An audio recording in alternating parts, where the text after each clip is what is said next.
வணக்கம். சித்தக உணவே மருந்து மருந்தே உணவு. இன்னையிலேருந்து வாரம் ஒரு கீரை அப்படின்னு ஒரு ஃபார்முலா வச்சுட்டு வாரத்துக்கு ஒரு கீரையை பத்தி தெரிஞ்சுக்கலாம். அதுல என்னென்ன சத்துக்கள் இருக்கு, யார் யாருக்கு எப்படி சமைச்சு கொடுக்கலாம், என்னென்ன நோய்கள் தீரும், அதனால நமக்கு என்ன பலன் இப்படி பார்க்கலாம். இன்னைக்கு முள்ளங்கி கீரை. முள்ளங்கி நிறைய எல்லாரும் சாப்பிட்டு இருக்கோம். முள்ளங்கி கீரை எப்படி யூஸ் பண்றதுன்னு தெரியாது இல்லையா? முள்ளங்கி கீரையில என்னென்ன இருக்கு அப்படிங்கறத முதல்ல பார்த்துக்கலாம். நிறைய கார்போஹைட்ரேட்ஸ், ஃபேட்டு, மினரல்ஸ் நிறையவே இருக்கு. கொஞ்சமா கால்சியம், பாஸ்பரஸ் இதெல்லாமும் இருக்கு.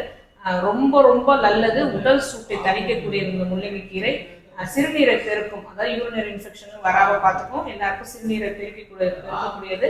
சாப்பிட்டா நல்ல செரிமானத்துக்கு கொஞ்சம் லேட் ஆனாலும் அதனால பசி எடுக்காது, பசியை அடக்கக்கூடிய வல்லது.